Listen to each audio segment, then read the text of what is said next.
हाँ जी, कल आपके राजस्थान के दुर्ग वाला जो टॉपिक है वो कल हमने स्टार्ट किया। उसके अंदर उदयपुर संभाग के दुर्ग मैंने प्रारंभ किए। जिला उदयपुर, दो दुर्ग हमने पढ़े, एक सज्जनगढ़, दूसरा ऊंटाला वल्लभगढ़ का किला। फिर जिला चित्तौड़गढ़ लिया। चित्तौड़गढ़ के अंदर हमने चित्तौड़गढ़ दुर्ग की प्रारंभिक पृष्ठभूमि कल हमने लिखी थी। प्राचीन नाम लिखा चित्रकूट दुर्ग। दुर्ग के बारे में कहावत लिखी कि गढ़ तो चित्तौड़गढ़, बाकी सब गढ़ैया, क्योंकि उसमें 8 प्रकार के दुर्गों की विशेषताएं विद्यमान है। फिर हमने दुर्ग की स्थिति लिखी कि गंभीरी और बेड़च नदियों के संगम पर मैसा पठार पर स्थित दुर्ग। दुर्ग का निर्माण किसने करवाया, ऐतिहासिक साक्ष्य कौन सा, तो कविराज श्यामल दास के ग्रंथ वीर विनोद के अनुसार दुर्ग का निर्माण 7वीं शताब्दी में चित्रांगद मौर्य ने करवाया और इसे 734 ईस्वी में बप्पा रावल मान मौर्य से जीतते हैं। राज्य का सबसे बड़ा लिविंग फोर्ट जिसका आकार व्हेल मछली के समान, और इस दुर्ग में प्रवेश के लिए 7 द्वार बने हुए हैं। दरवाजों की डिटेल मैंने नहीं लिखवानी है ना। हाँ, इसमें लिखिए आप। नंबर 1 लिखो, पाटवन पॉल ऑब्लिक पाडन पॉल। पाटवन पॉल ऑब्लिक पाडन पॉल, इसमें डैश करके लिखो मुख्य या बड़ा दरवाजा, मुख्य या बड़ा दरवाजा।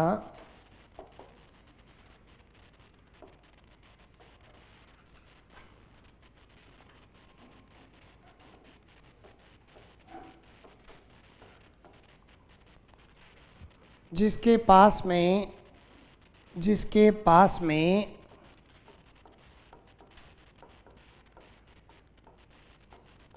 देवलिया के रावत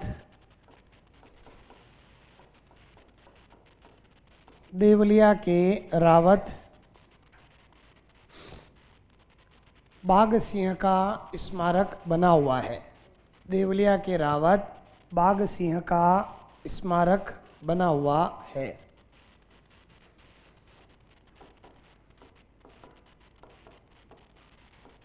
बाघ सिंह का स्मारक बना हुआ है। फिर दूसरा और तीसरा दरवाजा अलग अलग पंक्तियों में लिख के एरो करके लिखना। Bhairav Paul, Hanuman Paul.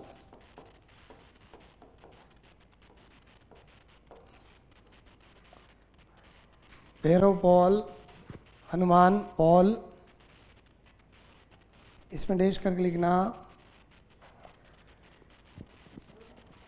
हाँ, भैरव पॉल अलग है, हनुमान पॉल अलग है, दोनों को साथ कंबाइन करके लिखना। इसमें डैश करके लिखना। इन दोनों दरवाजों के यहाँ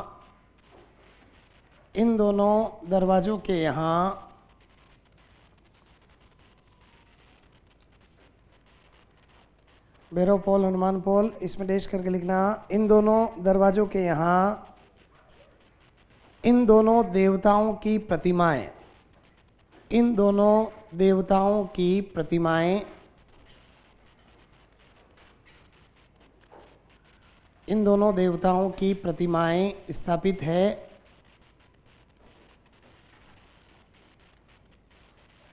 इन दोनों देवताओं की प्रतिमाएं स्थापित है एवं दरवाजों के बीच में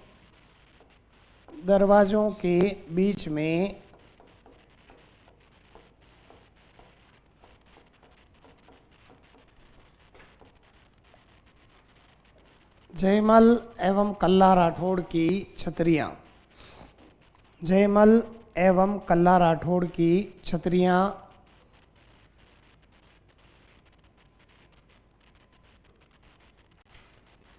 जयमल एवं कल्ला राठौड़ की छतरियां बनी हुई है।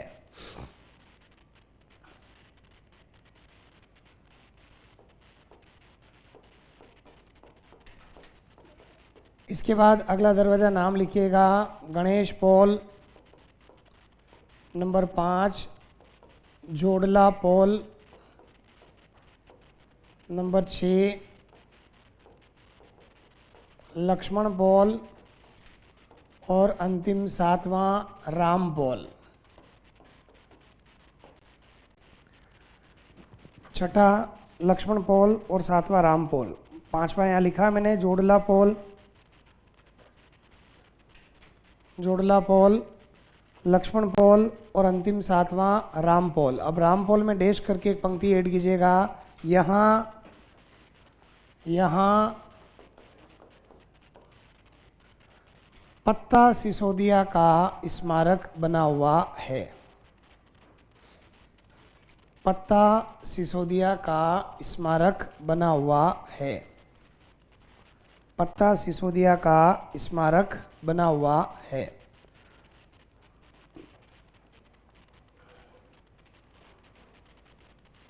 पत्ता सिसोदिया का स्मारक बना हुआ है।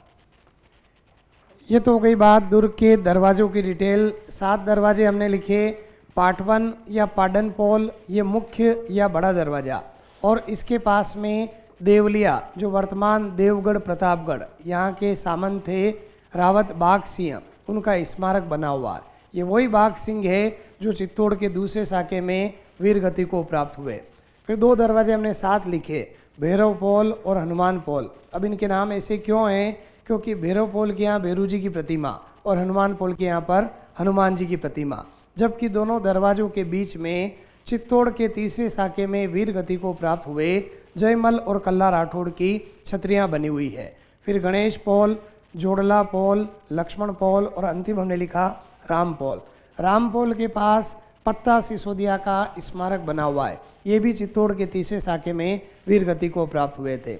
अब इस दुर्ग में इतिहास प्रसिद्ध 3 साके हुए। अब घटनाक्रम कब कब क्या क्या घटनाक्रम चला, एक बार बात को समझ लेना। देखिए, प्रथम घटना नंबर 1, पहला साका हुआ 1303 में। इस समय चित्तौड़ के शासक कौन? रावल रतन सिंह। इनके शासनकाल में आक्रमण किसने किया? अलाउद्दीन खिलजी ने। अलाउद्दीन खिलजी के आक्रमण के दौरान की घटना। इस समय गोरा और बादल युद्ध में वीर गति को प्राप्त होते हैं और पद्मिनी के नेतृत्व में जौहर किया जाता है। ये तो हो गई बात चित्तौड़ दुर्ग के प्रथम साके की घटना। घटना 1303 की। इस समय शासक कौन? रावल रतन सिंह। आक्रमण किसने किया? अलाउद्दीन खिलजी ने। गोरा और बादल युद्ध में वीर गति को प्राप्त हुए, पद्मिनी के नेतृत्व में जौहर किया गया। अब अगली पंक्ति इंपॉर्टेंट, जहां से प्रतियोगी परीक्षाओं में सवाल पूछे जाते हैं कि किस दुर्ग को जीतने के बाद अलाउद्दीन खिलजी ने उसका नाम अपने पुत्र खिज़र खां के नाम पर खिज़राबाद रख दिया। तो अलाउद्दीन खिलजी ने अपने पुत्र खिज़र खां के नाम पर चित्तौड़गढ़ दुर्ग का नाम क्या रख दिया? खिज़राबाद। खैराबाद सिवाना दुर्ग को जीतने के बाद अलाउद्दीन उसका नाम खैराबाद रखता है, और खिज़राबाद चित्तौड़गढ़ दुर्ग को जीतने के बाद अपने पुत्र खिज़र खां के नाम पर इसका नाम खिज़राबाद रख दिया। इस युद्ध के बारे में जानकारी कहाँ से मिलती है? ऐतिहासिक साक्ष्य क्या? अमीर खुसरो की रचना तारीख़-ए-अलाई और मलिक मोहम्मद जायसी की रचना पद्मावत, इन दोनों ही किताबों के अंदर इस युद्ध के बारे में जानकारी मिलती है। एक तो मैंने कहा अमीर खुसरो, इनकी रचना तारीख़-ए-अलाई, तारीख़-ए-अलाई, इसी को खज़ाइनुल फुतूह भी कहते हैं, कन्फ्यूज मत होना। तारीख़-ए-अलाई और मलिक मोहम्मद जायसी की रचना, मलिक मोहम्मद जायसी, इनकी रचना पद्मावत। इन दोनों ही ग्रंथों के अंदर चित्तौड़ दुर्ग के प्रथम साके के बारे में, इस युद्ध के बारे में जानकारी मिलती है। फिर दूसरा साका कब हुआ? तो 1534 में। इस समय मेवाड़ के महाराणा कौन? विक्रमादित्य। विक्रमादित्य काफ़ी छोटी उम्र के थे। और आक्रमण किसने किया? गुजरात के शासक बहादुर शाह ने अपने सेनापति रूमी खां के माध्यम से इस दुर्ग के ऊपर आक्रमण किया। दूसरी घटना 1534 की। इस समय मेवाड़ के अल्पवयस्क महाराणा, छोटी उम्र के महाराणा थे विक्रमादित्य, आक्रमण किया। गुजरात के शासक बहादुर शाह ने अपने सेनापति रूमी खां के माध्यम से। अब इस समय क्योंकि विक्रमादित्य छोटे थे तो इनको सुरक्षित इनके भाई उदय सिंह के साथ इनके ननिहाल बूंदी भेज दिया जाता है। अब दुर्ग की रक्षा का भार किसके ऊपर आ जाता है? देवलिया के रावत बाघ सिंह के ऊपर। उनके नेतृत्व में केसरिया होता है और विक्रमादित्य की माँ और राणा सांगा की पत्नी रानी कर्मावती द्वारा जौहर किया जाता है। ये चित्तौड़ दुर्ग का दूसरा साका। इस समय देवलिया के रावत बाघ सिंह जिनके नेतृत्व में केसरिया हुआ और रानी कर्मावती के नेतृत्व में जौहर किया जाता है। अब तीसरा और अंतिम साका 1567-68 में 67-68 में। अब इस समय घटनाक्रम क्या चला? मेवाड़ के महाराणा कौन? उदय सिंह जी। इनके शासनकाल में आक्रमण किसने किया? अकबर ने आक्रमण किया। अब इस समय जयमल और पत्ता युद्ध में वीर गति को प्राप्त होते हैं और पत्ता की पत्नी फूल कंवर के नेतृत्व में जौहर किया जाता है। फूल कंवर के नेतृत्व में इस समय जौहर होता है। अब आक्रमण का कारण क्या रहा? एक तो अकबर की प्रबल साम्राज्यवादी महत्वाकांक्षा कि भाई मैं राजपूताने के सबसे शक्तिशाली दुर्ग चित्तौड़गढ़ दुर्ग को जीतूं। एक तो मैंने कहा प्रबल साम्राज्यवादी महत्वाकांक्षा, मालवा और गुजरात जाने के मार्ग में स्थित, और दूसरा राजपूताने के सबसे शक्तिशाली दुर्ग चित्तौड़ के किले पर मैं अपना अधिकार करूं। ये इस दुर्ग के ऊपर आक्रमण के दो मुख्य कारण रहे। भाई एक तो मालवा और गुजरात जाने के मार्ग में स्थित सामरिक दृष्टिकोण से इसका विशेष महत्व। दूसरी बात, राजपूताने के सबसे शक्तिशाली दुर्ग चित्तौड़ को जीतना ये अकबर की एक महत्वपूर्ण इच्छा रही, इसलिए उसने इस दुर्ग के ऊपर आक्रमण किया। लिख लीजिए आप तीनों ही साके, फिर दुर्ग के दर्शनीय स्थल लिखेंगे हम। साके लिख लो एक बार। प्रथम साका लिखो 1303 में। साके लिख लो, साके।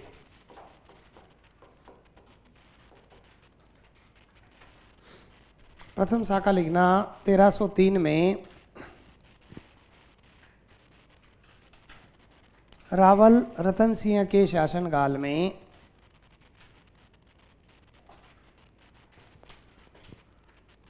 रावल रतन सिंह के शासनकाल में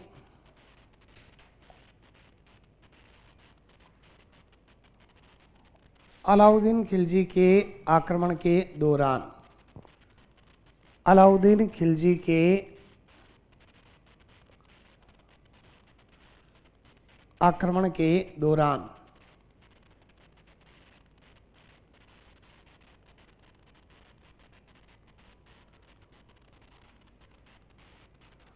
इस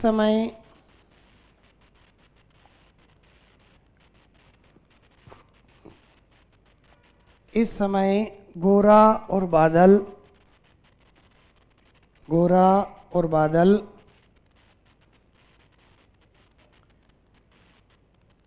वीर गति को प्राप्त हुए।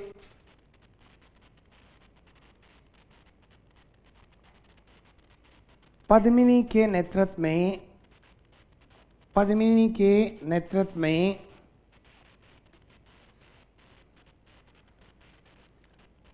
जौहर किया जाता है।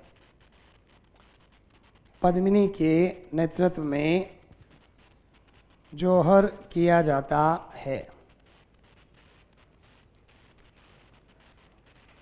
इसी के आगे लिखना, दुर्ग को जीतने के बाद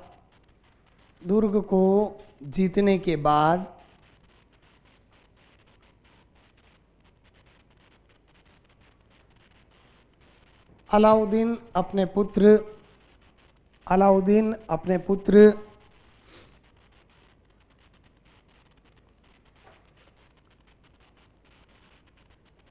खिज्र खां के नाम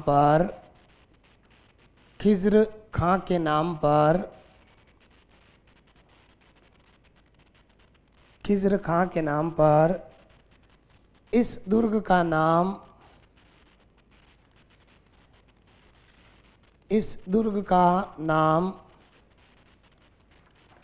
खिजराबाद रख देता है।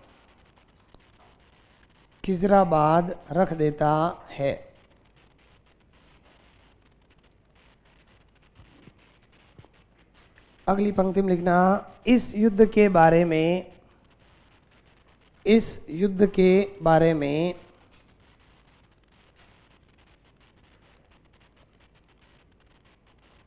जानकारी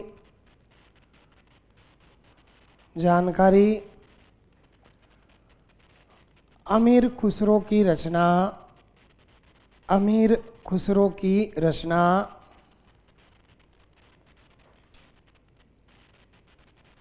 तारीख ए अलाई, तारीख ए अलाई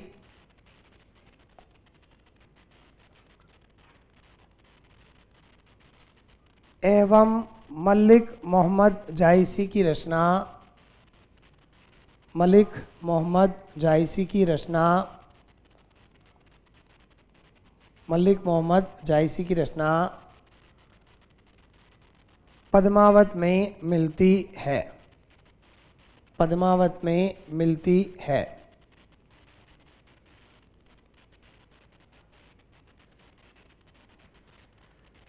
अब दूसरा साका लिखना नंबर 2, 1534 में 34, 1534 में विक्रमादित्य के शासनकाल में, विक्रमादित्य के शासनकाल में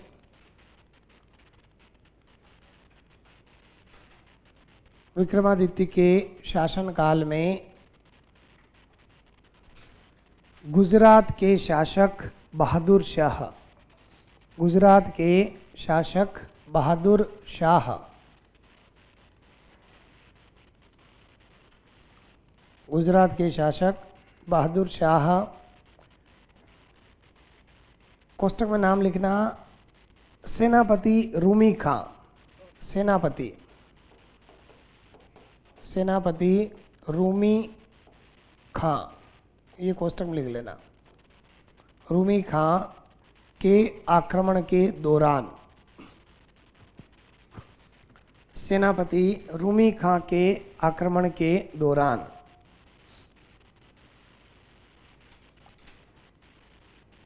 इस समय देवलिया के रावत, देवलिया के रावत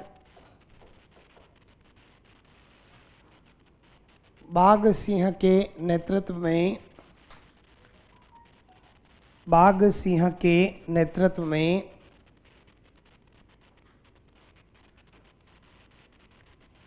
बाघ सिंह के नेतृत्व में केसरिया होता है,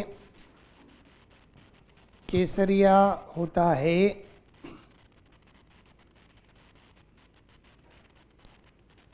एवं रानी कर्मावती द्वारा, कर्मावती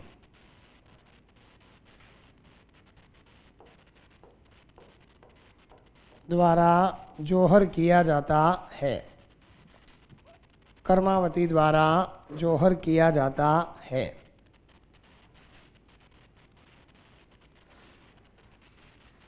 ये तो हो गया दूसरा साका। अब लिखो तीसरा साका, तीसरा लिखो 1567-68 में 67-68 में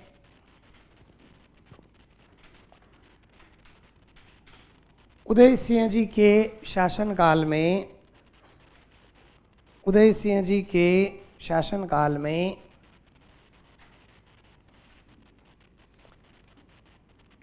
अकबर के आक्रमण के दौरान,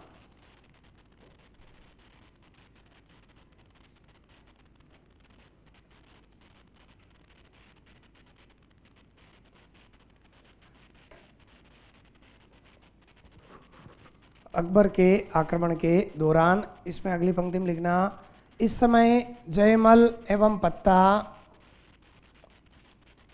जयमल एवं पत्ता वीर गति को प्राप्त होते हैं, वीर गति को प्राप्त होते हैं।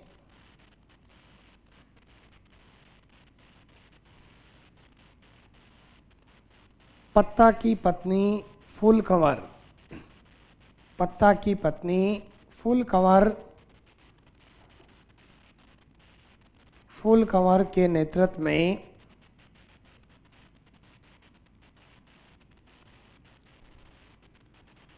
जोहर किया जाता है,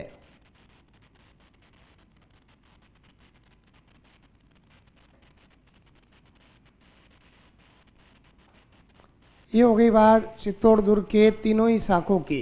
भाई प्रथम घटना 1303 की, रावल रतन सिंह के शासनकाल में आक्रमण किया अलाउद्दीन खिलजी ने। अब इस समय गोरा और बादल युद्ध में वीर गति को प्राप्त हुए और रानी पद्मिनी के नेतृत्व में जौहर किया जाता है। दुर्ग को जीतने के बाद अलाउद्दीन खिलजी अपने पुत्र खिज्र खां के नाम पर इसका नाम खिजराबाद रख देता है। इस युद्ध के बारे में जानकारी कहाँ से मिलती है? तो दो ग्रंथों के नाम हमने लिखे, अमीर खुसरो की रचना तारीख अलाई और मलिक मोहम्मद जायसी की रचना पद्मावत में। फिर दूसरा शाखा 1534 में मेवाड़ के महाराणा विक्रमादित्य के शासनकाल में आक्रमण किया गुजरात के शासक बहादुर शाह अपने सेनापति रूमी खां के माध्यम से आक्रमण करते हैं। इस समय केसरिया हुआ देवलिया के रावत बाघ सिंह के नेतृत्व में और जौहर रानी कर्मावती द्वारा किया जाता है। तीसरा शाखा हमने लिखा 1567-68 में। अब कभी मान लो विकल्पों के अंदर दोनों ही सन दे रखे हो, 67 भी हो 68 भी, और पूछा जाए चित्तौड़ दुर्ग का शाखा कब संपन्न हुआ, तो सही आंसर क्या होगा? 68, क्योंकि घेरा चित्तौड़ दुर्ग के चारों तरफ जो घेरा डाला गया वो 67 में, इसलिए कंबाइंड सन चलते हैं दोनों ही। लेकिन शाखे का वर्ष पूछा जाए वो 68, केसरिया और जौहर दोनों ही घटनाएं संपन्न हो गई 68 की बात। तो इस समय उदय सिंह जी मेवाड़ के महाराणा आक्रमण किया अकबर ने। अब जयमल और पत्ता युद्ध में वीर गति को प्राप्त हुए और पत्ता की पत्नी फुल कंवर के नेतृत्व में जौहर किया जाता है। अब बात करेंगे हम दुर्ग के दर्शनीय स्थलों की। तो हेडिंग डाल लो दर्शनीय स्थल।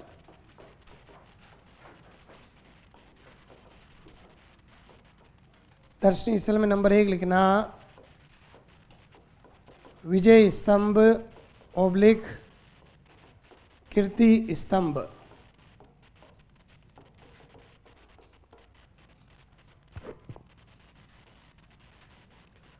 विजय स्तंभ ओब्लिक कीर्ति स्तंभ।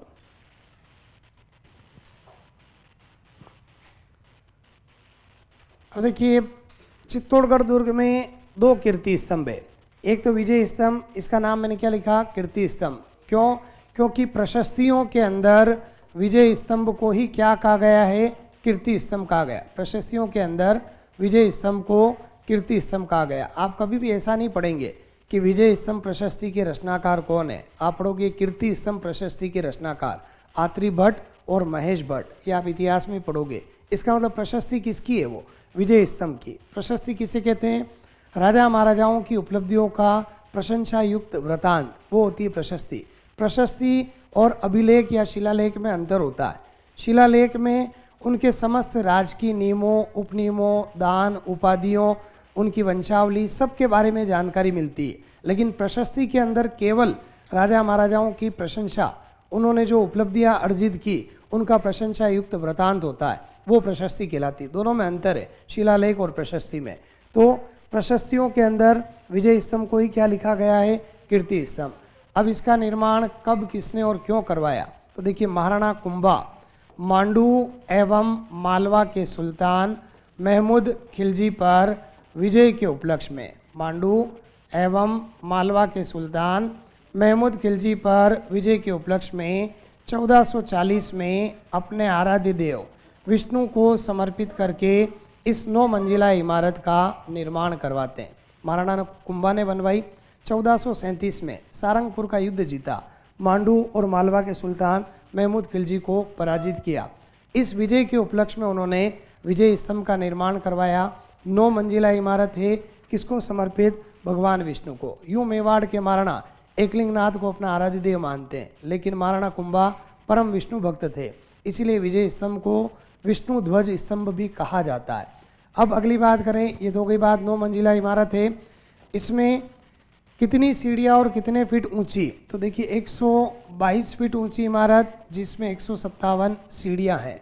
अब आप कहीं कहीं 120 फीट भी पढ़ोगे, वो भी प्रामाणिक किताबों में, हिंदी ग्रंथ अकादमी की किताबों में। फिर मैंने 122 फीट क्यों लिखा? क्योंकि कविराज श्यामल दास वीर विनोद में इसकी ऊंचाई कितनी बताते हैं? 122 फीट। और वीर विनोद मेवाड़ के इतिहास का प्रमाणित संग्रह माना जाता है। वीर विनोद जो कविराज श्यामल दास की रचना है, मेवाड़ के इतिहास का सबसे प्रामाणिक संग्रह जो है वो वीर विनोद है। उसमें विजय स्तंभ की ऊंचाई 122 फीट और इसमें कितनी सीढ़ियाँ बता रखी है? 157 सीढ़ियाँ। इसके सूत्रधार बनाने वाले शिल्पकार कौन थे? तो जेता, नापा, पोमा और पूंजा। जेता, नापा, पोमा और पूंजा। जबकि कीर्ति स्तंभ प्रशस्ति लिखी आत्री भट्ट और उनके निधन के पश्चात उनके पुत्र थे महेश भट्ट। इनके द्वारा कीर्ति स्तंभ प्रशस्ति की रचना की गई। विजय स्तंभ में हिंदू देवी देवताओं की मूर्तियों का बाहुल्य है। बहुत सारी हिंदू देवी देवताओं की मूर्तियां बनी हुई है, इसीलिए इसको भारतीय मूर्तिकला का विश्वकोश और हिंदू देवी देवताओं का अजायब घर भी कहा जाता है। 15 अगस्त 1949 में विजय स्तंभ पर 1 रुपये का डाक टिकट भी जारी हुआ। एक बार विजय स्तंभ के बारे में लिखो, फिर अगला दर्शनीय स्थल लेंगे। लिखो इसमें प्रशस्तियों में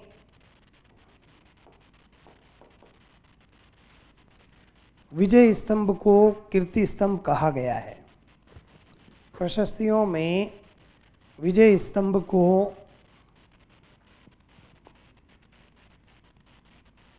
कीर्ति स्तंभ कहा गया है।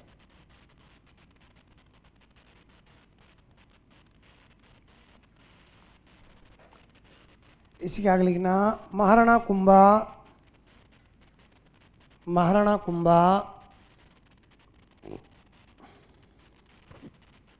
मांडू एवं मालवा के सुल्तान, मांडू एवं मालवा के सुल्तान, मांडू एवं मालवा के सुल्तान महमूद, मांडू एवं मालवा के सुल्तान महमूद खिलजी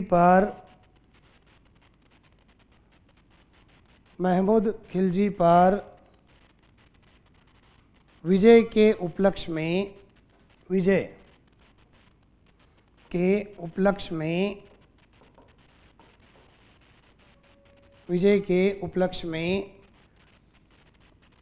1440 में अपने आराध्य देव विष्णु, 1440 में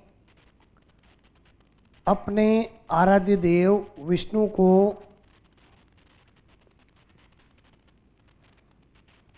को समर्पित करके इस 9 मंजिला इमारत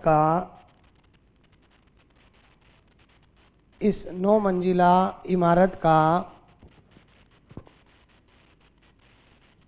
निर्माण करवाते हैं। 9 मंजिला इमारत का निर्माण करवाते हैं। फिर अगली पंक्ति में लिखना 122 फीट ऊंची इमारत, 122 फीट ऊंची इमारत जिसमें 157 सीढ़ियां हैं, 157 सीढ़ियां है। इसके सूत्रधार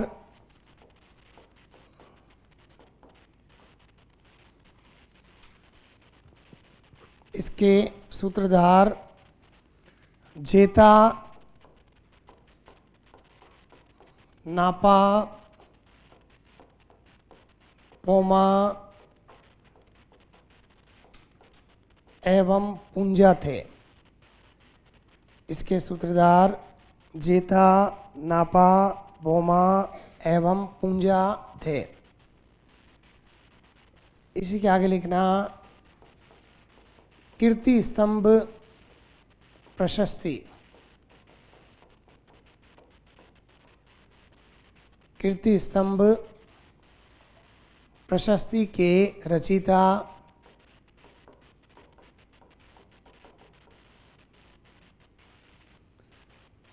कीर्ति स्तंभ प्रशस्ति के रचयिता आत्री भट्ट एवं महेश भट्ट थे।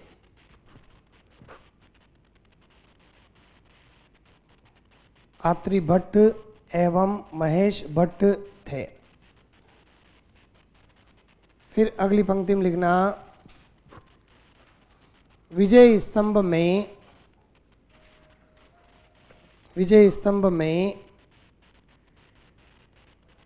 हिंदू देवी देवताओं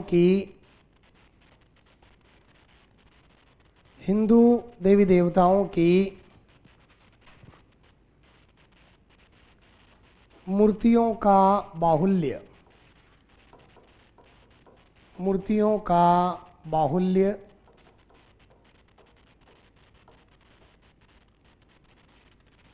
होने के कारण इसे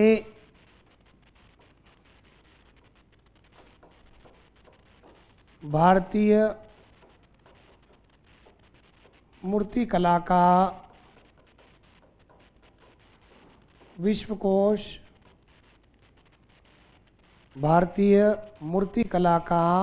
विश्वकोश एवं हिंदू देवी देवताओं का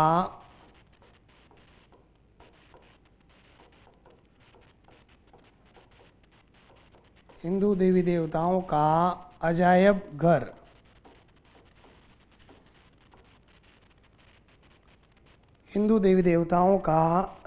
घर भी कहा जाता है।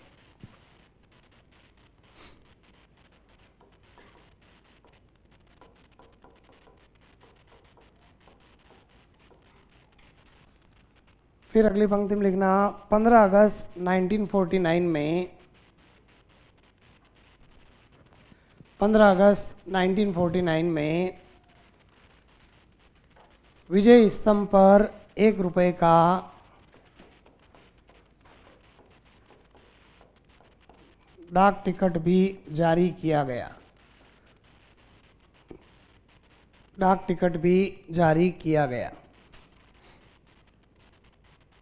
विजय स्तंभ पर 1 रुपये का डाक टिकट भी जारी किया गया। ये हो गई बात आपके विजय स्तंभ या कीर्ति स्तंभ की। कुछ सवाल है क्या आपका? अरबी में अल्लाह लिखा हुआ है तीसरी मंजिल पर, वो आप चाहें तो लिख सकते हैं। वैसे आपके इतिहास में वापस आएगा जब विजय स्तंभ आप पढ़ोगे, महाराणा कुंभा स्थापत्य पढ़ोगे महाराणा कुंभा का, उसमें आपके हिस्ट्री वाले सर लिखवा देंगे ना। बाकी आप चाहो तो तीसरी मंजिल पर अरबी में 9 बार अल्लाह लिखा हुआ है, चाहे तो आप लिख सकते हैं, है ना। अब ये देखिए विजय स्तंभ जो है प्रशस्तियों में विजय स्तंभ को ही क्या लिखा गया? कीर्ति स्तंभ लिखा गया। अब इसका निर्माण किसने करवाया? महाराणा कुंभा ने। क्यों करवाया? मांडू और मालवा के सुल्तान महमूद खिलजी पर विजय के उपलक्ष्य में। कब करवाया? 1440 में। ये इमारत किसको समर्पित? भगवान विष्णु को। कितने मंजिला इमारत? 9 मंजिला इमारत। अब अगली पंक्ति में हमने लिखा इसकी ऊंचाई कितनी? 122 फीट ऊंची इमारत। कितनी सीढ़ियाँ इसमें? 157 157 सीढ़ियाँ। इसके सूत्रधार शिल्पकार कौन थे? जेता, नापा, पोमा और पूंजा। जबकि कीर्ति स्तंभ प्रशस्ति लिखने वाले रचयिता कौन? आत्री भट्ट और महेश भट्ट। विजय स्तंभ में बहुत सारी हिंदू देवी देवताओं की मूर्तियां बनी हुई है, इसीलिए इसको भारतीय मूर्तिकला का विश्वकोश और हिंदू देवी देवताओं का अजायब घर भी कहा जाता है। 15 अगस्त 1949 में विजय स्तंभ पर 1 रुपये का डाक टिकट भी जारी हुआ। ये हो गई बात आपके विजय स्तंभ या कीर्ति स्तंभ की। अब नेक्स्ट लिखिएगा जैन कीर्ति स्तंभ। हाँ, प्रतीक चिन्ह यही है, बिल्कुल विजय स्तंभ, बिल्कुल। अगला लिखिएगा, नेक्स्ट इमारत लिखो आप जैन कीर्ति स्तंभ।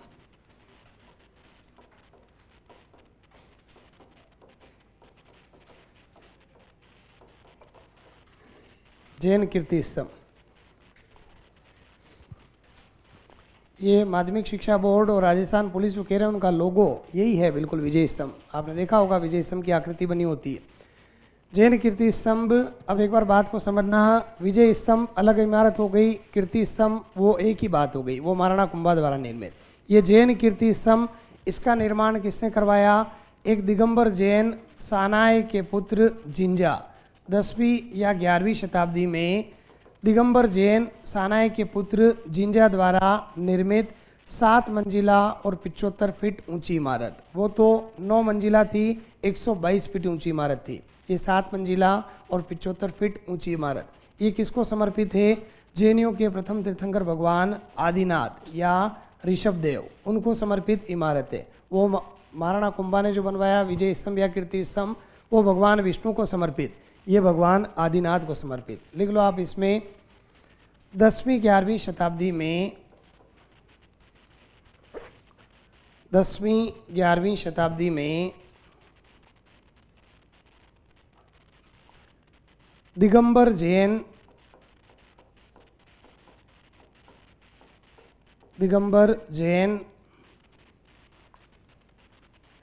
सानाय के पुत्र जिंजा,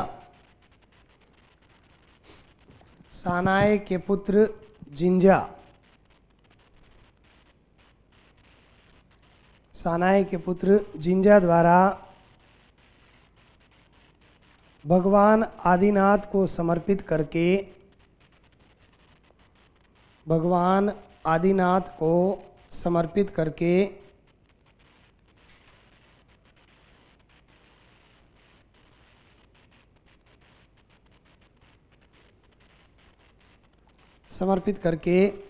इस 7 मंजिला और 75 फीट ऊंची इमारत का, इस 7 मंजिला एवं 75 फीट ऊंची इमारत का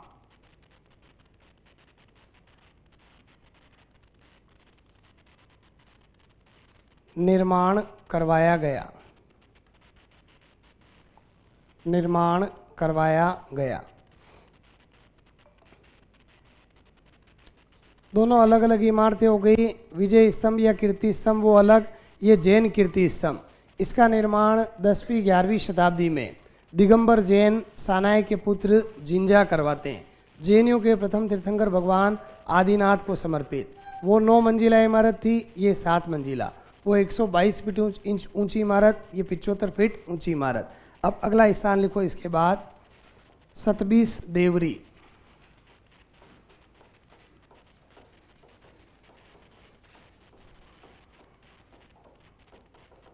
सतबीस देवरी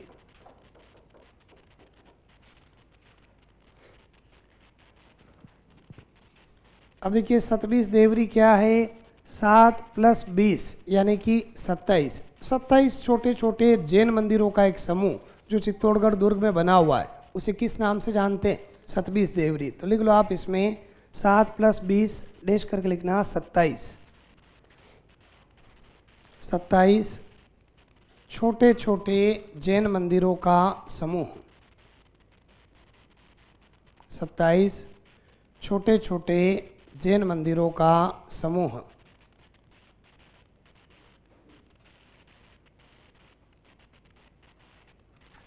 इसके बाद अगला दर्शनी से लिखेगा श्रृंगार चौरी।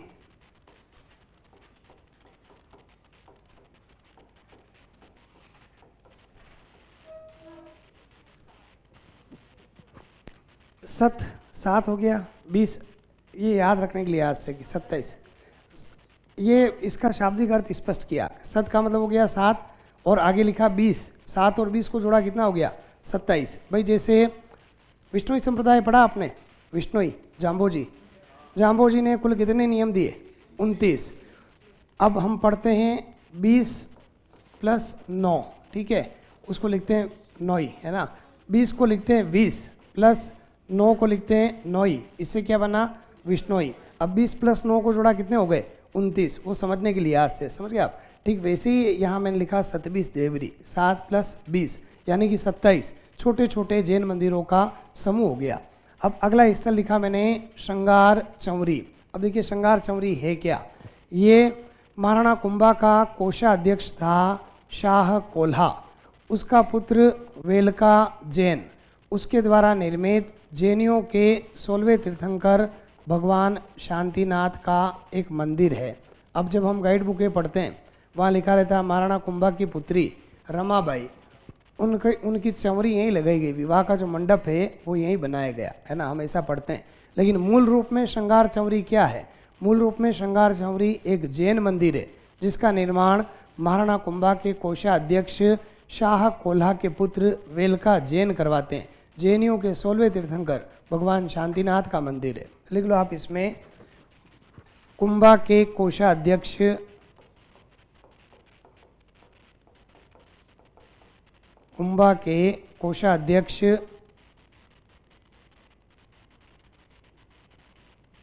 शाह कोल्हा के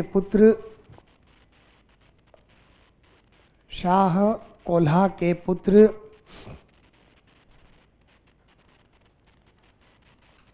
वेलका जैन द्वारा निर्मित शांतिनाथ मंदिर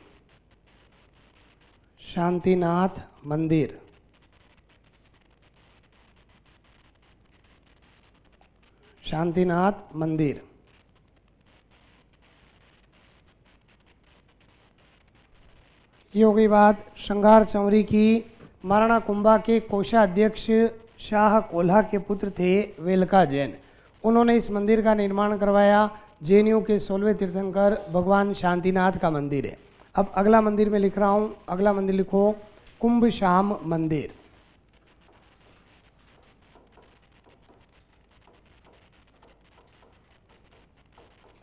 कुंभश्याम मंदिर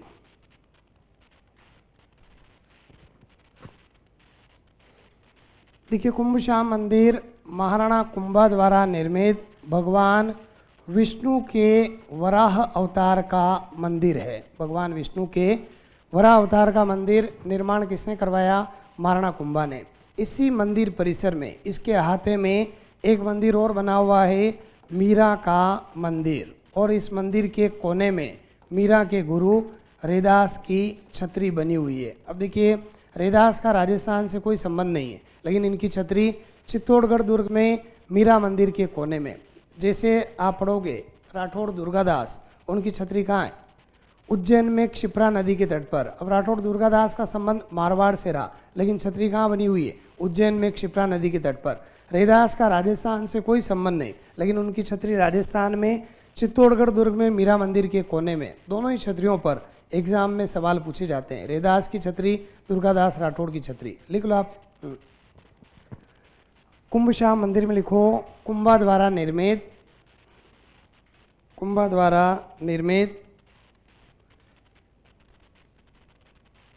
विष्णु के वराह अवतार का मंदिर। वराह अवतार का मंदिर। फिर इसी के नीचे लिखना मीरा का मंदिर।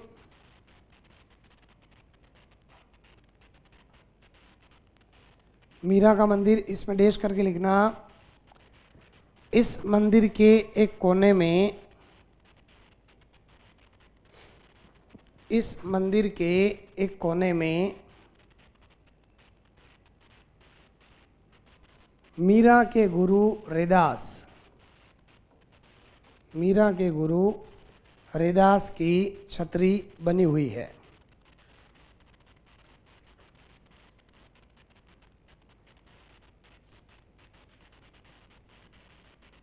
मीरा के गुरु रैदास की छतरी बनी हुई है।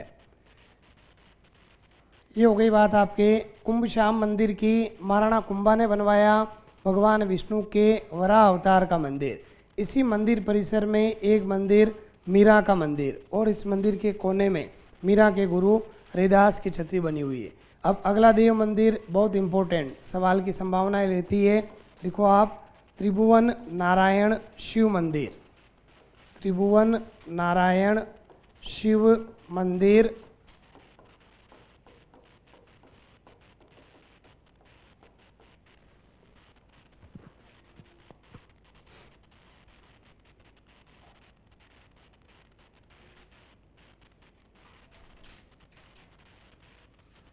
अब देखिए, जब हम देव मंदिर पढ़ते हैं, राजस्थान में मंदिर स्थापत्य के अंदर कुछ क्षेत्रीय शैलियाँ विकसित हुई, जिसमें आप पढ़ोगे एक शैली गुर्जर पतियार शैली, जिसको महामारू शैली के नाम से जानते हैं। दूसरी सोलंकी शैली, जिसको मारू गुर्जर शैली के नाम से जाना जाता है। और भारत में सोलंकी शैली का पहला और भव्य मंदिर मोढेरा का सूर्य मंदिर गुजरात के अंदर, और बाद के मंदिरों में भी गुजरात के ही मंदिर है, सुणक, गुमली और सेजकपुर के मंदिर आते हैं। लेकिन राजस्थान में सोलंकी शैली का पहला और भव्य मंदिर कौन सा है? त्रिभुवन नारायण शिव मंदिर, जिसका निर्माण 1011 से 55 ईस्वी के बीच परमार राजा भोज करवाते हैं, परंतु 1428 में महाराणा मोकल द्वारा इस मंदिर का जीर्णोद्धार, रिकंस्ट्रक्शन करवाया जाता है, इसलिए इसको मोकल का समिधेश्वर मंदिर भी कहा जाता है। ये राजस्थान में सोलंकी शैली का पहला और भव्य मंदिर माना जाता है। चित्तौड़गढ़ दुर्ग में महामारू शैली का मंदिर भी है और सोलंकी शैली का मंदिर भी है। महामारू मतलब गुर्जर प्रतिहार शैली का, कालिका माता मंदिर पढ़ोगे आप, वो गुर्जर प्रतिहार शैली में निर्मित है, और ये आपके सोलंकी शैली में। लिख लो आप इसमें 1011 से 55 ईस्वी के बीच, 1011 से 55 ईस्वी के बीच परमार राजा भोज, परमार राजा भोज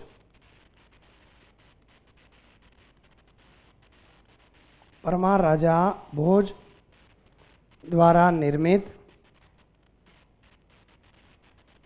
परमार राजा भोज द्वारा निर्मित 1428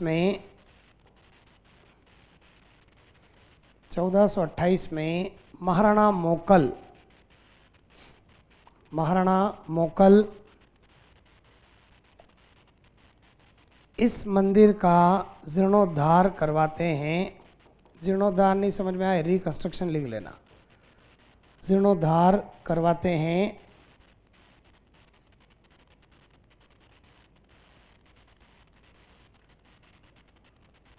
अतः इसे मोकल का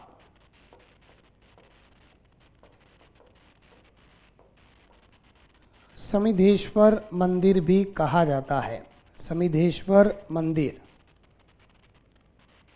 भी कहा जाता है। अभी यहाँ इतना ही लिख लो, जब मैं मंदिर स्थापत्य पढ़ूंगा उसमें आएगा वापिस ये मंदिर। ये तो हो गई बात आपके त्रिभुवन नारायण शिव मंदिर की। 1011 से 55 ईस्वी के बीच परमार राजा भोज वो इस मंदिर का निर्माण करवाते हैं, लेकिन मंदिर जीर्ण शीर्ण हो गया, टूट गया, तो इसका रिकंस्ट्रक्शन, जीर्णोद्धार 1428 में महाराणा मोकल करवाते हैं, इसलिए इसको मोकल का समिधेश्वर मंदिर भी कहा जाता है। अब बाकी के स्थल में केवल नाम लिख रहा हूँ, मेरे साथ साथ आप नाम लिख लीजिएगा। ये क्या हो गया भाई?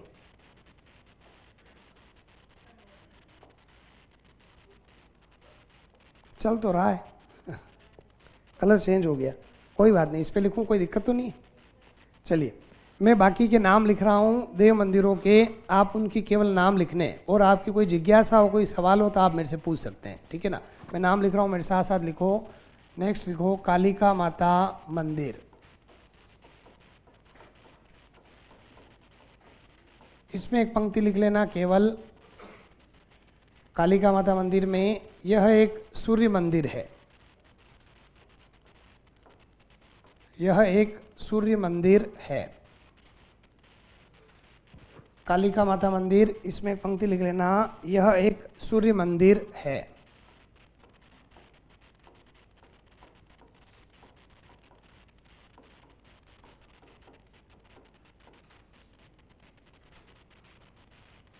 फिर अगला मंदिर में लिखा है तुलजा भवानी मंदिर, ये शिवाजी की कुलदेवी है, और बनवीर के तुलादान की धनराशि से इस मंदिर का निर्माण हुआ। पूरा लिखने की आवश्यकता नहीं, केवल मंदिर का नाम लिख लो, तुलजा भवानी मंदिर।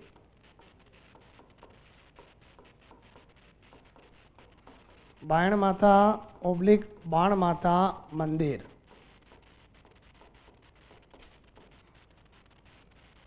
उदयपुर के सिसोदिया राजवंश की कुलदेवी है बाण माता, बाण माता। बीरवड़ी माता मंदिर, बीरवड़ी माता मंदिर।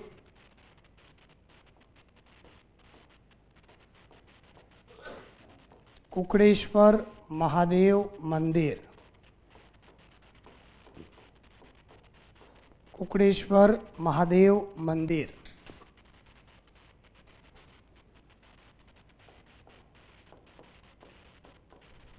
नौ गजा पीर की मज़ार।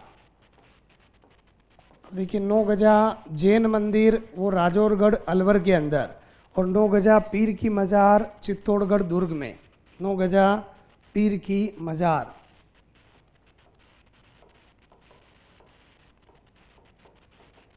फतेह प्रकाश म्यूज़ियम।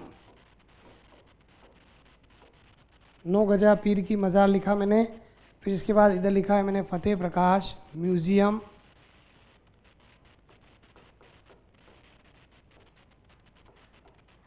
गोमुख कुंड,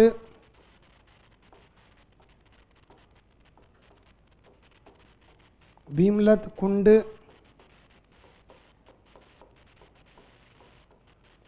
चित्रांग मोरी तालाब। ये पेयजल स्रोत हो गए। गोमुख कुंड, भीमलत कुंड, चित्रांग मोरी तालाब।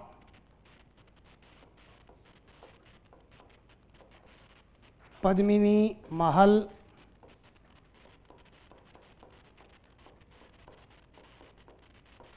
गोरा बादल महल, नौलखा ओब्लिक नौ कोठा भंडार। ये बनवीर ने बनवाया भीतरी दुर्ग बनवाने के उद्देश्य से। नौलखा या नौ कोठा भंडार बनवीर ने बनवाया था भीतरी दुर्ग बनवाने के उद्देश्य से। बनवीर दासी पुत्र। नौलखा नौ कोठा भंडार। पद्मिनी महल, गोरा बादल महल, नौलखा ओब्लिक नौ कोठा भंडार। यहाँ तक लिखो, फिर आगे और लिख रहा हूँ अभी।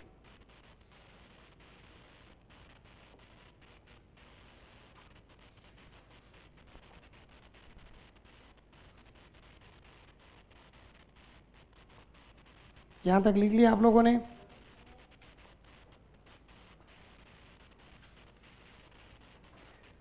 चित्तौड़ राजस्थान का सबसे बड़ा लिविंग फोर्ट है, तो दर्शनीय स्थल भी थोड़े से ज़्यादा हैं, है ना। और सवाल आते हैं चित्तौड़गढ़ दुर्ग पर, क्योंकि यूनेस्को की विश्व विरासत सूची में राजस्थान के 6 किलों को सम्मिलित कर रखा है। चित्तौड़ का किला भी उसमें एक है ना। 21 जून 2013 यूनेस्को की विश्व विरासत सूची में राजस्थान के 6 दुर्गों को सम्मिलित कर रखा है। उदयपुर संभाग से 2 हैं, चित्तौड़ का किला और कुंभलगढ़ 2 हैं।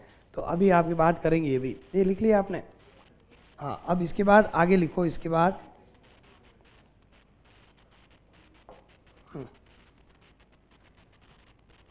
कुछ हवेलियाँ बनी हुई है जिनके मैं नाम लिख रहा हूँ। जयमल पत्ता की हवेली, भामाशाह की हवेली,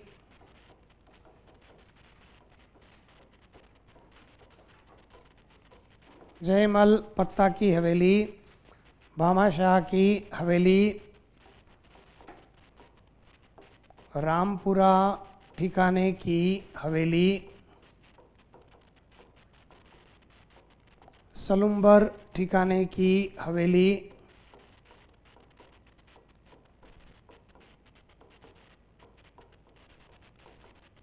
एवं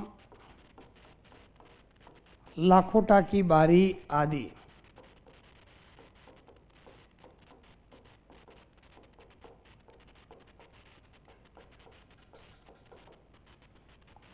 लाखोटा की बारी आदि। ये एक लघु द्वार है। बारी का मतलब शाब्दिक अर्थ होता है खिड़की। लघु द्वार है लेकिन लाखोटा की बारी। नाम लिख लो केवल। जयमल पत्ता की हवेली, भामाशाह की हवेली, रामपुरा ठिकाने की हवेली, सलुम्बर ठिकाने की हवेली, और अंतिम लिखा मैंने लाखोटा की बारी आदि। ये हो गई बात आपके चित्तौड़गढ़ दुर्ग की। बहुत सारे दर्शनीय स्थल मैंने यहाँ लिखे हैं। देव मंदिरों की श्रृंखला में कुछ देव मंदिर मैंने इधर आपके पूर्व में लिखे हैं, देख लेना एक बार। वापिस दोबारा रिपीट कर रहा हूँ। कालिका माता मंदिर, ये मूल रूप में क्या है? एक सूर्य मंदिर है। आप कभी भी चित्तौड़गढ़ दुर्ग देखने जाएं, इस मंदिर का गर्भगृह देखना, पूर्व दिशा की तरफ है। फिर तुलजा भवानी मंदिर, इस मंदिर का निर्माण बनवीर के तुलादान की धनराशि से ये मंदिर बनवाया गया। फिर बाण माता या बाण माता मंदिर, उदयपुर के सिसोदिया राजवंश की कुलदेवी है। बीरबड़ी माता मंदिर, ये बीरबड़ी चारण थी, जिनके सहयोग से ही आप पढ़ोगे कि भाई रावल रतन सिंह वो पराजित होते हैं। उसके बाद चित्तौड़ के किले पर भाई रावल शाखा के अंतिम शासक कौन रहे चित्तौड़ में, वो आपके रावल रतन सिंह। उसके बाद राणा आ गए, तो मेवाड़ का उद्धार किसे कहा गया, हमीर को, विषम घाटी पंचानन। तो वो हाँ कौन जीता उसके बाद चित्तौड़ दुर्ग को वापिस, हाँ वो बीरबड़ी के सहयोग से ही जीतते हैं। बीरबड़ी और जैसा चारण, जो बीरबड़ी माता ये वही है बीरबड़ी माता जिनके सहयोग से दुर्ग जीता गया पुनः। फिर कुकड़ेश्वर महादेव मंदिर, 9 गजा पीर की मज़ार, एक मज़ार बनी हुई है। म्यूजियम फतेह प्रकाश म्यूजियम, पेयजल स्रोत के रूप में हमने लिखा गोमुख कुंड, भीमलत कुंड, चित्रांग मोरी तालाब, फिर पद्मिनी महल, गोरा बादल महल, 9 लखा या 9 कोठा भंडार। दुर्गों के भीतर भी लघु दुर्ग होते हैं, तो भीतरी दुर्ग बनवाने के उद्देश्य से इसका निर्माण करवाया किसने, बनवीर ने, बनवीर द्वारा निर्मित है। फिर इसके बाद जयमल पत्ता की हवेली, भामाशाह की हवेली, रामपुरा ठिकाने की हवेली, सलुम्बर ठिकाने की हवेली और लाखोटा की बारी। ये हो गई बात आपके चित्तौड़गढ़ दुर्ग की। अब चित्तौड़गढ़ जिले में ही अगला दुर्ग है भैंसरोडगढ़। हेडिंग डालो भैंसरोडगढ़ दुर्ग।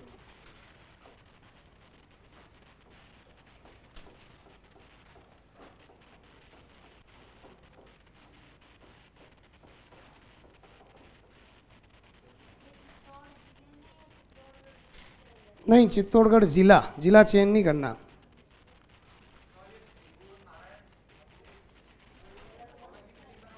बिल्कुल सोलंकी शैली। देखो राजस्थान में एक बात बता दूँ, सोलंकी मूलतः कहाँ के, गुजरात के। एक बात ध्यान रखना है ना भाई, जैसे आप पढ़ोगे पाली के अंदर एक मंदिर का नाम सुना होगा आपने, सोमनाथ मंदिर, नाम सुना पाली में। उसका निर्माण किसने करवाया, 1209 ईस्वी में कुमारपाल सोलंकी ने। तो क्या पाली में सोलंकी शासक रहे क्या, नहीं, लेकिन मंदिरों के निर्माण हुए हैं, है ना। देव मंदिर उनके निर्माण हुए हैं, सोलंकी शैली में बना। अब इसके पीछे कारण है, जब राजस्थान में मंदिर स्थापति की शैलियाँ पढ़ते हैं। अच्छा आप ये बताएं, भारत में मंदिर स्थापति की प्रमुख शैलियाँ कितनी है, 3 है। हाँ कौन कौन सी, नागर शैली, द्रविड़ शैली और पंचायतन की बेसर शैली। नागर शैली, द्रविड़ शैली और बेसर शैली। नागर शैली के मंदिर कहाँ बने, उत्तर भारत में, दक्षिण भारत में, मध्य भारत में, उत्तर भारत में। कैसे पहचानोगे एक नागर शैली है, कैसे पहचानोगे, नागर शैली क्या विशेषता होती है, नागर शैली के मंदिर कैसे पहचानोगे। नागर शैली के मंदिरों को पहचानने के लिए नागर शैली की कुछ महत्वपूर्ण संरचनाएं, जिसमें आप देख सकते हो नागर शैली के जो मंदिर बने होते हैं वो जगती के ऊपर बने होते हैं। जगती का मतलब क्या होता है, एक बड़ा सा चबूतरा होता है, उसको क्या कहा जाता है, जगती। फिर गर्भगृह होता है, गर्भगृह का मतलब मंदिर के मुख्य देवता की मूर्ति जिस कक्ष में स्थापित की जाती है उसको क्या कहा जाता है, गर्भगृह। गर्भगृह के ऊपर एक घुमावदार गुंबज होता है जिसको क्या कहते हैं, शिखर कहा जाता है। और नागर शैली के शिखर कैसे होते हैं, एक रेखी होते हैं। मतलब एक रेखी का मतलब ये जैसे गर्भगृह है, इसके ऊपर एक शिखर बना हुआ है, आधार से स्टार्ट करो ऊपर एक रेखा के रूप में मिलेगा, आधार से स्टार्ट करो ऊपर एक रेखा के रूप में मिल जाएगा, एक रेखी शिखर होते हैं।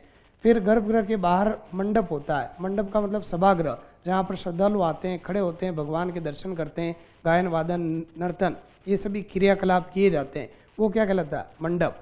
फिर शिखर के ऊपर क्या होता है, आमलक, पत्थर की एक डिश होती है, तस्तरी नुमा संरचना, उसको क्या कहा जाता है, आमलक। और आमलक के ऊपर की संरचना कलश, कलश स्थापित किया जाता है। ये नागर शैली के मंदिर। फिर द्रविड़ शैली के मंदिरों में थोड़ा सा अंतर होता है, केवल 2 संरचनाएं आप थोड़ी सी अलग मान लीजिएगा।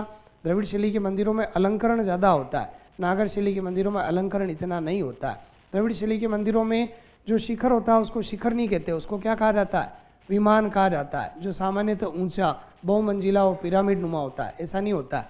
आप इस प्रकार का ये मंदिर बना हुआ है, उसके ऊपर जो शिखर होगा उसका आकार किस प्रकार का होगा, इस प्रकार का पिरामिड नुमा, ऊंचा और बहुमंजिला। मतलब ये टुकड़ों टुकड़ों में इस प्रकार से, ऐसे ऐसे फिर ऐसे, समझ आप, ये इस प्रकार का शिखर होगा द्रविड़ शैली के मंदिरों में। फिर द्रविड़ शैली के मंदिरों में जितना भव्य मंदिर नहीं होता उससे भी भव्य उसका प्रवेश द्वार होता है, जिसको गोपुरम कहा जाता है। उसको क्या कहते हैं, गोपुरम कहते हैं। जैसे अगर आपने बृहदेश्वर मंदिर तमिलनाडु का तंजावुर के अंदर, वो द्रविड़ शैली का बढ़िया उदाहरण। फिर नागर शैली के तो बहुत सारे मंदिर है, भीतरगांव का मंदिर कानपुर उत्तर प्रदेश, दशावतार मंदिर झांसी उत्तर प्रदेश, कंदरिया महादेव मंदिर खजुराहो मध्य प्रदेश, फिर ओडिशा के अंदर लिंगराज मंदिर हो गया, सूर्य मंदिर हो गया, मोडेरा का सूर्य मंदिर हो गया, है ना। एक तो आपके कोणार्क का सूर्य मंदिर, मोडेरा का सूर्य मंदिर जो आपके गुजरात के अंदर बना हुआ है, वो भी क्या नागर शैली का ही है भाई। उसमें एक अलग से क्षेत्रीय शैली विकसित हो गई जिसको हमने सोलंकी शैली कह दिया, बाकी है क्या नागर शैली की उपशैली, समझ गए आप, सोलंकी शैली जो हम पढ़ते हैं। तो मंदिरों के अंदर मंदिर कहीं भी निर्मित किए गए हो, अब वो नाम भली सोलंकी शैली, जैसे राजस्थान में क्या हुआ, मंदिर स्थापत्य की कुछ क्षेत्रीय शैलियाँ पनपी, जैसे हम पढ़ते हैं गुर्जर प्रतिहार शैली, महामारू शैली। अब मैं आपसे कहूँ कि गुर्जर प्रतिहार शैली या महामारी शैली के महामारू शैली के राजस्थान के 10 मंदिरों के नाम बताओ, 10 मंदिरों के नाम बता दो आप।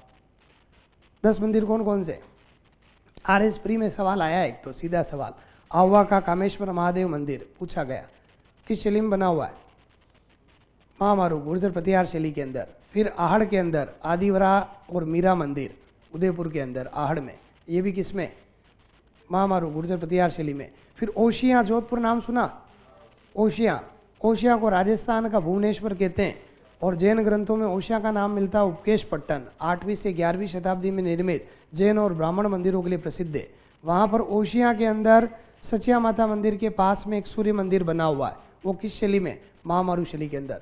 हरिहर मंदिर और भगवान महावीर का मंदिर ओशिया के अंदर, किस शैली में? महामारू शैली के अंदर। फिर निमाज पाली का नाम सुना? वहाँ पर मगर मंडी माता मंदिर, वो निमाज पाली के अंदर। वरमाण सिरोई नाम सुना? वरमाण सिरोई, वहाँ पर ब्रह्मांड स्वामी का मंदिर। फिर किराड़ू बाड़मेर सुना? गुर्जर प्रतिहार शैली का अंतिम और भव्य मंदिर सोमेश्वर महादेव मंदिर 1016 ईस्वी में निर्मित राजस्थान के अंदर। तो आप जब क्षेत्रीय शैलियाँ पढ़ोगे उसमें आएगी बात। आप सोलंकी शैली के मंदिर बने, सोलंकी राजाओं ने यहाँ पर। अब एक बात बताएं, जैसे भाई दिलवाड़ा के जैन मंदिर नाम सुना? दिलवाड़ा में जैन मंदिर परिसर में कुल कितने मंदिर है? कुल कितने मंदिर है? 5 मंदिर है कुल। 2 विशाल मंदिर है, 3 अनुपूरक मंदिर है। विशाल मंदिर में विमल शाह या भगवान आदिनाथ का मंदिर, उसका निर्माण कब किसने करवाया? 1031 ईस्वी में चालुक्य शासक भीमदेव प्रथम के मंत्री विमल शाह ने, और उसका शिल्पकार कीर्तिधर उस मंदिर का शिल्पकार। कर्नल टोड लिखते हैं कि भारतवर्ष के भवनों में ताजमहल के बाद यदि कोई भवन है तो वो कौन सा है? विमल शाह मंदिर। समझ आप? अब क्या राजस्थान में चालुक्य शासक रहे क्या? नहीं रहे, लेकिन मंदिर का निर्माण तो करवाया, है ना। तो ये आप जब मंदिर स्थापत्य की शैलियाँ पढ़ोगे उसमें बातें आएगी। हम मंदिर स्थापत्य की मुख्य शैलियों के बारे में भी जानकारी नहीं रखते, क्योंकि राजस्थान में मंदिर स्थापत्य के विकास का एक पूरा क्रम है कि भाई किस किस ड्यूरेशन में क्या क्या परिवर्तन आए। भाई भारत में मंदिर बनने प्रारंभ हुए, क्या भारत में मंदिर बनने कब से प्रारंभ हुए? कब से बनने प्रारंभ हुए? अच्छा, मंदिर निर्माण की प्रेरणा कहाँ से मिली? बौद्ध चैत्यों और स्तूपों से। बौद्ध चैत्य और स्तूप बने, उससे मंदिर निर्माण की प्रेरणा प्राप्त हुई, और गुप्त काल में हिंदू मंदिरों का विकास हुआ। ये आप पढ़ोगे इतिहास के अंदर। नहीं तो भारतीय मूर्तिकला और चित्रकला का इतिहास, डॉक्टर रीता प्रताप, एक किताब है हिंदी ग्रंथ अकादमी की, उससे कंसल्ट कीजिएगा, बहुत अच्छी किताब है ना। उस किताब में लिखा हुआ, जब तक हम मंदिर स्थापत्य नहीं समझेंगे, भारत में मंदिर स्थापत्य के विकास का क्या क्रम रहा एक निश्चित टाइम पीरियड में, एक समय अंतराल में, और उस आधार पर राजस्थान में मंदिर स्थापत्य के विकास का क्या क्रम रहा, वो नहीं समझेंगे तब तक हम मंदिर नहीं पढ़ सकते। क्योंकि मैं सीधा पढ़ाना स्टार्ट कर दूँ रणकपुर जैन मंदिर, वो तो आसान काम है, उसमें तो कुछ नहीं, मेमोरी बेस्ड बातें हैं, सारी याद ही करनी है कि मंदिर कहाँ स्थित है, उसके उपनाम क्या है, कितने मंदिर बने हुए हैं, विशेषता क्या, मेला कब बढ़ता, उसकी प्रेरणा कब मिली, मंदिर के निर्माण में कितना खर्चा आया, कितने वर्षों का समय लगा, और उसके बारे में अगर कोई कोटेशन है तो लिख लेंगे, है ना, कोई बड़ी बात नहीं, वो मेमोरी बेस्ड बातें। लेकिन मंदिर स्थापत्य समझने वाली बात है, समझ रहे आप। क्योंकि मंदिर स्थापत्य नहीं समझे, हम सीधे मंदिर पढ़ने लगे। आजकल RS प्री के अंदर आप देखना जो सवाल पूछे जा रहे हैं मंदिर स्थापत्य पर ज़्यादा आ रहे हैं, ना कि मंदिर पूछे जा रहे हैं। मंदिर बहुत कम, है ना, मंदिर बहुत कम पूछे जा रहे हैं, मंदिर स्थापत्य पर सवाल ज़्यादा है। और मंदिर स्थापत्य की क्षेत्रीय शैलियाँ, अभी आपने ये शैलियाँ सुनी। अच्छा, आप मुझे बताएं, राजस्थान में क्या भूमि शैली के मंदिर है? भूमि शैली नाम सुना? भूमि शैली का सबसे प्राचीन मंदिर कौन सा है राजस्थान में? भूमि शैली का राजस्थान में सबसे प्राचीन मंदिर कौन सा है? सेवाड़ी का जैन मंदिर पाली के अंदर। भूमि शैली कैसे पहचानोगे? भूमि शैली का मंदिर है, उसमें शिखर अनेकांडक शिखर होता है, शेखरी शिखर मतलब एक मुख्य शिखर, उसके साथ साथ छोटे छोटे अन्य शिखर होंगे, फिर वो निरंधार होते हैं। निरंधार का मतलब प्रदक्षिणा पथ नहीं होता, पीछे जो गलियारा होता है घूमने के लिए वो नहीं होता भूमि शैली के मंदिरों में। जैसे सेवाड़ी का जैन मंदिर पाली के अंदर, ये तो भूमि शैली का सबसे प्राचीन मंदिर है। फिर इसके अलावा आप और देख सकते हैं महानालेश्वर मंदिर मेनाल चित्तौड़गढ़, उंडेश्वर महादेव मंदिर बिजोलिया भीलवाड़ा, रामगढ़ बारा का नाम सुना, बंड देवरा भूमि शैली के मंदिर है जो राजस्थान का मिनी खजुराहो और हाड़ौती का खजुराहो कहलाता है। मेदवंशी राजा मलय वर्मा मंदिरों का निर्माण करवाते हैं, उनका जीर्णोद्धार त्रिशा वर्मा करवाते हैं। वो रामगढ़ बारा के अंदर जो मंदिर बने हुए हैं भूमि शैली के, और रणकपुर के जैन मंदिरों में सूर्य मंदिर भूमि शैली का है। चित्तौड़गढ़ दुर्ग में महाराणा रायमल ने एक मंदिर बनवाया, अद्भुत नाथ जी का मंदिर भूमि शैली का मंदिर है। चित्तौड़गढ़ दुर्ग में अद्भुत नाथ जी का मंदिर भूमि शैली का मंदिर है, समझा। तो क्षेत्रीय शैली हम पढ़ते ही नहीं, हमें पता ही नहीं। पंचायतन शैली के मंदिर समझते हो? उदयपुर में एक पंचायतन शैली का मंदिर बना हुआ, कौन सा है? जगदीश मंदिर देखा भाई? 4 कोनों में 4 सहायक देव के मंदिर, मुख्य देवता का मंदिर बीचों बीच होता है, वो पंचायतन शैली के मंदिर। कच्छप घाट शैली के मंदिर नाम सुने? देव सोमनाथ मंदिर देखा? देव सोमनाथ वागड़ वाले डूंगरपुर, देवगांव सोम नदी के किनारे सोमपुरा के शिल्पियों ने उस मंदिर का निर्माण किया, कहीं पर भी चूने का प्रयोग नहीं उस मंदिर के अंदर। देव सोमनाथ मंदिर कच्छप घाट शैली का मंदिर है। कैसे पहचानोगे कच्छप घाट शैली का? क्या विशेषता होती है कच्छप घाट शैली की? जिसमें विशालकाय शिखर हो, शिखर का आकार बहुत बड़ा होगा, ध्यान रखना। फिर उसके अलावा स्तंभों पर गट्ट पल्लवों का अंकन हो, जो खंबे होते हैं उसके ऊपर एक गड़ा और उसमें से फूल पत्तियां निकली हुई हो। पंचशाखा द्वार, जिसमें से एक द्वार सर्पों द्वारा वेष्टित हुआ हो, एक दरवाजा ऐसा होगा जिसके ऊपर सांप की आकृतियां बनी हुई होगी, वो आपके कच्छप घाट शैली के मंदिर। देव सोमनाथ राजस्थान में। फिर शांतिनाथ मंदिर जालरा पाटन झालावाड़, ये कच्छप घाट शैली के मंदिर। तो मैं जब आपको लिखूंगा मंदिर स्थापत्य हम पढ़ेंगे, अभी हम वैसे भी स्थापत्य में ही चल रहे हैं, है ना, उसमें आएगी बात आपके, बिल्कुल आएगी, और आपको बहुत अच्छे से लिखवाएंगे आपको, ताकि आपके जीवन में आपके कोई भी सवाल आओ, आपकी प्रतियोगी परीक्षा में RS आपके चाहे प्री हो चाहे मेंस हो, आप आराम से अटेम्प्ट कर सको, है ना। लिखवाएंगे आपको, पूरा लिखवाएंगे। अभी तो अपने ये चल रहा है, सोलंकी राजा राजस्थान में तो नहीं रहे नो डाउट, लेकिन फिर भी मंदिरों का निर्माण तो करवाया, है ना। जैसे आप और पढ़ोगे अचलगढ़ दुर्ग के भीतर एक मंदिर बना हुआ है, जैन तीर्थंकर भगवान पार्श्वनाथ का मंदिर, उसका निर्माण मांडू के एक जैन श्रेष्ठी ने करवाया। मांडू मतलब वही गुजरात की बात कर रहे हैं, ठीक है। मांडू का एक जैन सेठ उस मंदिर का निर्माण करवाता है। उसका जीर्णोद्धार पुनः कौन करवाते हैं? अनिलवाड़, गुजरात के शासक कुमारपाल सोलंकी, जो आपके सोमनाथ मंदिर बनवाते हैं पाली के अंदर, है ना, वही कुमारपाल सोलंकी। अब क्योंकि एक बात बता दूं, राजस्थान और गुजरात अपने आप में एक कंबाइंड क्षेत्र था। प्राचीन समय में दक्षिण पश्चिम राजस्थान क्या कहलाता था? गुर्जरात्रा क्षेत्र, समझा। राजस्थानी भाषा पढ़ी आपने? राजस्थानी भाषा की उत्पत्ति किससे मानते हैं? गुर्जरी अपभ्रंश से, गुर्जरी अपभ्रंश से। अब गुर्जरी अपभ्रंश क्या है? अपभ्रंश का मतलब भाषाओं का बिगड़ा हुआ रूप, जब 2 भाषाएं एक साथ चलती है। उसमें कौन सी 2 भाषाओं के शब्द थे गुर्जरी अपभ्रंश में? राजस्थानी और गुजराती, राजस्थानी और गुजराती कंबाइंड एरिया था। ये विभाजन तो बाद में हुआ, समझे बात आप। इसलिए सोलंकी राजाओं ने कुछ प्राचीन मंदिर भी बनवाए, राजस्थान के अंदर निर्मित है, वो एक अलग बात है ना। बाकी आधिपत्य नहीं रहा, आधिपत्य आप कहीं नहीं पढ़ोगे। सोलंकी हम नहीं पढ़ेंगे, जब राजवंश पढ़ेंगे आप, इतिहास के अंदर राजवंश पढ़ोगे, कछवा पढ़ोगे, राठौड़ पढ़ोगे, सिसोदिया पढ़ोगे, मेवाड़ का उगेल वंश जो है वो पढ़ोगे, लेकिन कहीं पर भी सोलंकी नहीं पढ़ोगे। सोलंकी हो सकता है थोड़ा सा सिरोही के आसपास का जो क्षेत्र है वहाँ पर थोड़ा सा पवार और सोलंकियों का थोड़ा सा आधिपत्य आप पढ़ सकते हो, बाकी अन्यथा नहीं आएंगे आपके, है ना। चलिए भैंसोड़गढ़ दुर्ग की बात करें। अब देखिए भैंसोड़गढ़ दुर्ग, इसका एक उपनाम है राजस्थान का वेल्लोर। वेल्लोर क्यों कहा जाता है? वेल्लोर दुर्ग दक्षिण भारत में बना हुआ है, वैसी की वैसी प्राकृतिक दुर्गमता इस दुर्ग की होने के कारण इसको क्या कहा गया? राजस्थान का वेल्लोर कहा गया। अब बात करें दुर्ग की स्थिति की, कहाँ स्थित है? तो चंबल और बामनी नदियों के संगम पर स्थित जल दुर्ग, चंबल और बामनी नदियों के संगम पर स्थित जल दुर्ग। दुर्ग का निर्माण किसने करवाया और क्यों करवाया? तो इस दुर्ग का निर्माण भैंसा शाह और रोड़ाचारण ने, भैंसा शाह और रोड़ाचारण ने पर्वतीय लुटेरों से रक्षा के लिए, मतलब व्यापारिक उद्देश्य से यह दुर्ग निर्मित करवाया गया। कर्नल जेम्स टोड की पसंदीदा जगह थी राजस्थान में भैंसोड़गढ़ का किला। कर्नल टोड ने कहा कि अगर उनको राजस्थान में अगर ये कहा जाए कि उनको कोई जागीर प्रदान की जा रही है तो वो चॉइस में क्या मांगेंगे? भैंसरोडगढ़ का किला। लिख लो आप। उपनाम लिखो राजस्थान का वेल्लोर।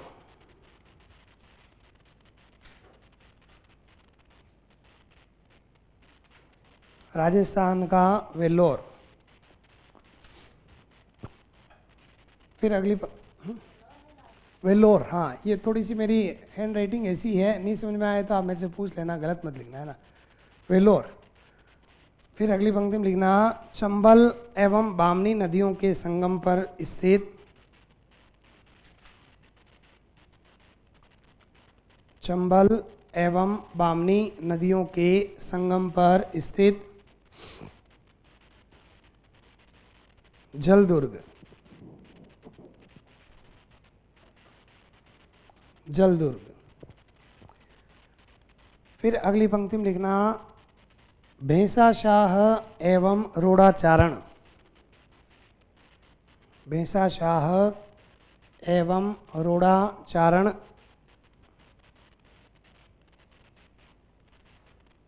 पर्वतीय लुटेरों से रक्षा के लिए, पर्वतीय लुटेरों से रक्षा के लिए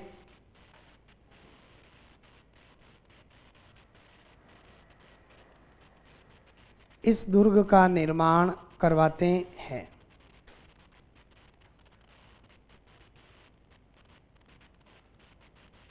इस दुर्ग का निर्माण करवाते हैं। फिर अगली पंक्ति में लिखने ना कर्नल जेम्स टोड,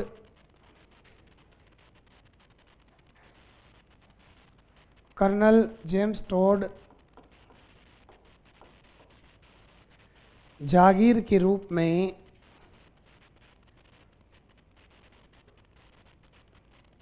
जागीर के रूप में इस दुर्ग को पसंद करते थे। जागीर के रूप में इस दुर्ग को पसंद करते थे।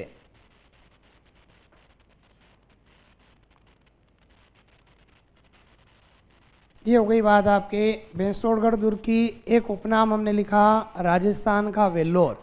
वेल्लोर साउथ इंडिया में, दक्षिण भारत में वैसी की वैसी प्राकृतिक दुर्गमता इस दुर्ग की, इसलिए इसको क्या उपनाम दे दिया गया?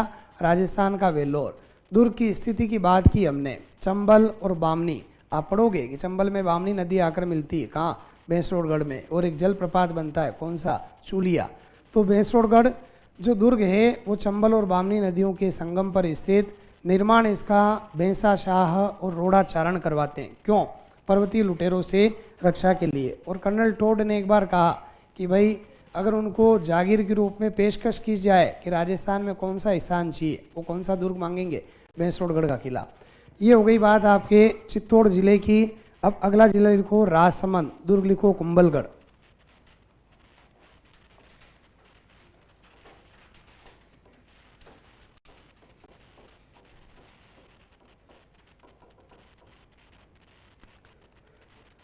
अब दुर्ग की डिटेल थोड़ी सी लंबी है, इसलिए थोड़ा ध्यान से एक बार सुन लेना, लिखने की जल्दी मत करना, है ना। मैं उपनाम लिख रहा हूँ इसका मेवाड़ एवं मारवाड़ का सीमा प्रहरी। मेवाड़ एवं मारवाड़ का सीमा प्रहरी। और एक उपनाम और लिख रहा हूँ मेवाड़ की आँख। अब आपके मन में एक संशय आ सकता है कि हमने कटारगढ़ पढ़ा, मेवाड़ की आँख, है ना, यही पढ़ा? बिल्कुल आपने यही पढ़ा। अब मैं कारण स्पष्ट कर रहा हूँ, बात को समझना, है ना। मेवाड़ एवं मारवाड़ का सीमा प्रहरी क्यों कहते हैं? इस दुर्ग के निर्माण के पीछे महाराणा कुंभा का एक विशिष्ट राजनीतिक उद्देश्य रहा। राजनीतिक उद्देश्य क्या था? गोडवाड़ क्षेत्र की सुरक्षा करना। विशुद्ध गोडवाड़ किसे कहा गया? पाली को। इसलिए दुर्ग के निर्माण के स्थल का चयन एक ऐसे स्थान पर दुर्ग का निर्माण किया गया जहाँ से मेवाड़ और मारवाड़ दोनों पर निगरानी रखी जा सके। इसलिए इसको मेवाड़ एवं मारवाड़ का सीमा प्रहरी कहा जाता है।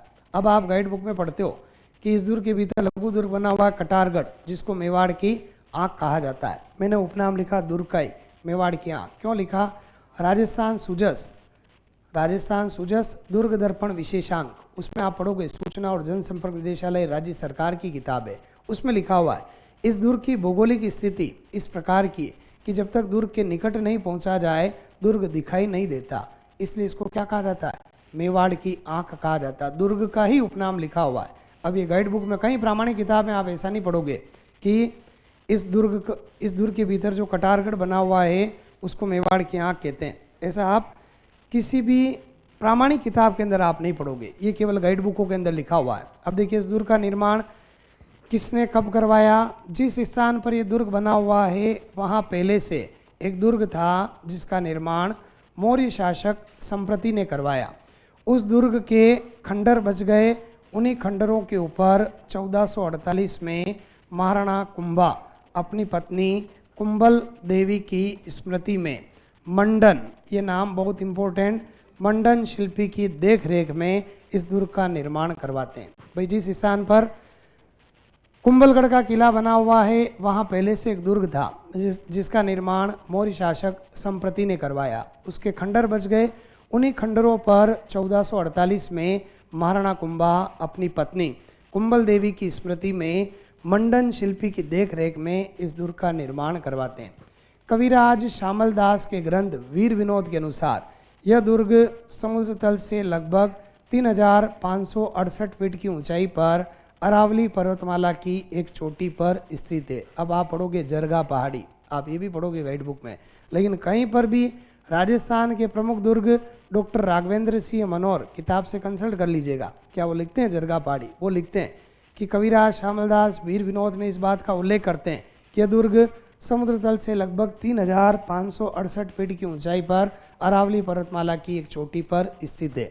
कर्नल जेम्स टोड इस दुर्ग को एट्रुस्कन की संज्ञा देते हैं। एट्रुस्कन क्या है, पश्चिमोत्तर इटली में विकसित एक सभ्यता है, एक सिविलाइजेशन, जैसे सिंधु घाटी सभ्यता हम पढ़ते हैं। उस सभ्यता के अंदर जो मजबूत इमारतें बनी उनके समान मजबूत इमारत बताया कर्नल जेम्स टोड ने। किसको, कुंभलगढ़ दुर्ग को एट्रुस्कन की संज्ञा कर्नल जेम्स टोड ने दी, मतलब एट्रुस्कन इमारतों के समान मजबूत इमारत बताया किसको, कुंभलगढ़ दुर्ग को। अब बात करें दुर्ग के प्रवेश द्वारों की। इस दुर्ग में प्रवेश के लिए 9 दरवाजे बने हुए, कितने, 9। आरेट पोल, हल्ला पोल, हनुमान पोल। हनुमान पोल के यहाँ पर हनुमान जी की एक प्रतिमा स्थापित है, आप कभी देखने जाओ, देखना हनुमान जी की एक मूर्ति वहाँ बाहर स्थापित है, जिसको महाराणा कुंभा नागौर अभियान से लाए। फिर विजय पोल, भैरव पोल, नीबू पोल, चौगान पोल, पागड़ा पोल और गणेश पोल, ये 9 दरवाजे इस दुर्ग में प्रवेश के लिए बने हुए। फिर बात करें दुर्ग के दर्शनीय स्थलों की, नंबर 1 वेदी मंदिर। देखिए वेदी मंदिर वर्तमान में तो बंद है। दुर्ग के भीतर जब भी कोई यज्ञ वगैरह आहूत किया जाता, हवन आहुतियाँ देने के लिए एक यज्ञ कुंड बना हुआ है, वही क्या है, वेदी मंदिर। फिर नंबर 2 कटारगढ़, दुर्ग के भीतर स्थित लघु दुर्ग, जो महाराणा कुंभा का निजी आवास स्थान रहा। अब यहाँ भी आप पढ़ोगे कि महाराणा प्रताप का जन्म कटारगढ़ में हुआ, ऐसा आप पढ़ते हो। गोपीनाथ शर्मा तो लिखते हैं बादलमल, फिर क्या करोगे आप, हाँ, इसलिए हम नहीं लिखेंगे यहाँ। कटारगढ़ महाराणा कुंभा का निजी आवास स्थान, दुर्ग के भीतर स्थित एक लघु दुर्ग। फिर नंबर 3 नीलकंठ महादेव मंदिर। इस मंदिर में लगभग 5 फीट ऊंचा एक शिवलिंग स्थापित है। नीलकंठ महादेव मंदिर में विशालकाय शिवलिंग बना हुआ है जिसकी ऊंचाई लगभग 5 फीट है। फिर नंबर 4 मामादेव कुंड। इस कुंड के किनारे कुंभा के पुत्र उदा ने उनकी हत्या कर दी थी। इतिहास में पढ़ोगे, कुंभा का बेटा उदा उनकी हत्या कर देता है। इतिहासकारों ने लिखा कि उदा बाप न मार जे लिख्यो लाभे राज, देश बसायो राय मल सरियो ने एको काज। पितृहंता शासक को स्वीकार नहीं करते मेवाड़ के सरदार, इसीलिए अगला शासक कौन बनता है, रायमल बनता है कि उदा बाप न मार जे लिख्यो लाभे राज, देश बसायो राय मल सरियो ने एको काज। ये मामादेव कुंड। फिर नंबर 5 उड़ना राजकुमार की छतरी। उड़ना राजकुमार कौन, पृथ्वीराज। मेवाड़ के महाराणा रायमल के पुत्र पृथ्वीराज अपनी तेज धावक शक्ति के कारण, दौड़ने की गति के कारण उड़ना राजकुमार के नाम से विख्यात। इनकी हत्या, पृथ्वीराज की हत्या इन्हीं के बहनोई सिरोही के राव जगमाल कर देते हैं धोखे से। क्यों, बहन बहनोई में झगड़ा हो गया, ये सिरोही गए झगड़े का निपटारा करवाने के लिए। बहनोई के बाद अचीन लगी कि साला कौन होता है हमारे झगड़े का निवारण करने वाला, तो उन्होंने क्या किया, जहर खिला दिया, जहर दे दिया, इनकी वहीं हत्या कर दी। इनकी एक स्मारक छतरी वो इस दुर्ग के भीतर। फिर नंबर 6 जाली रानी का मालिया। अब देखिए जाली रानी का मालिया एक महल बना हुआ है जाली रानी का। ये जाली रानी कौन? झालावाड़ की राजकुमारी सुमति जाली। इसका विवाह जोधपुर में स्थान मंडोर वहाँ के राजकुमार के साथ तय हुआ, लेकिन महाराणा कुंभा इससे जबरन विवाह कर कुंभलगढ़ ले आते हैं और ऐसा कहते हैं उसके बाद कुंभलगढ़ दुर्ग की चौकसी इतनी बढ़ा दी जाती है कि कोई मच्छर भी नहीं आ पाए कि जाल कटाया जाली मिले न रंग कटाया राव, कुंभलगढ़ रे कांगरे माछर हो तो आओ। ऐसी पंक्तियाँ लिखी हुई मिलेगी आपको। तो ये हो गई बात। फिर एशिया में चीन की दीवार के बाद दूसरी श्रेष्ठ दीवार किस दुर्ग की? कुंभलगढ़ की। लंबाई कितनी इसकी? 36 किलोमीटर। अब बात करें दुर्ग से संबंधित विशेष बिंदुओं की। 9 मई 1540 महाराणा प्रताप का जन्म किस दुर्ग में हुआ? कुंभलगढ़ में। प्रताप के पिता उदय सिंह जी का लालन पालन दुर्ग के किलेदार आशा देवपुरा ने किया। 1458 में जब इस दुर्ग का निर्माण कार्य पूरा हुआ, भाई 1448 में निर्माण कार्य प्रारंभ करवाया, 10 वर्षों के उपरांत निर्माण कार्य पूरा हुआ, तो महाराणा कुंभा विशेष सिक्के ढलवाते हैं और उन पर एक नाम अंकित करवाते हैं कुंभलगढ़। इतिहास में दुर्ग एक ही बार जीता गया, 1578 में शाहबाज खां इस दुर्ग को जीता है। एक ही बार जीता गया, 1578 में शाहबाज खां इस दुर्ग को जीतता है। अबुल फजल इस दुर्ग के बारे में एक महत्वपूर्ण उक्ति कहता है कि यह दुर्ग इतनी बुलंदी पर बना हुआ है कि नीचे से ऊपर देखने पर सिर की पगड़ी गिर जाती है। और इतिहासकार हरविलास शारदा इस दुर्ग को महाराणा कुंभा की रचनात्मक और सैनिक मेधा का प्रतीक बताते हैं। महाराणा कुंभा की रचनात्मक और सैनिक बुद्धि का प्रतीक राजस्थान में कौन सा दुर्ग है? कुंभलगढ़ दुर्ग। ये कौन लिख रहे हैं? इतिहासकार हरविलास शारदा, जिनके प्रयासों से शारदा एक्ट पारित हुआ। कब पारित हुआ शारदा एक्ट? 1929, 1 अप्रैल 1930 से पूरे भारत में लागू हुआ बाल विवाह निरोधक अधिनियम है शारदा एक्ट, है ना। हाँ, अब आपके कोई सवाल हो, आप कुछ पूछना चाहे तो मेरे से पूछ सकते हो, लिख पाएंगे आप कल। कोई सवाल हो पूछो आप, किसी भी टॉपिक से रिलेवेंट, कोई ज़रूरी नहीं है।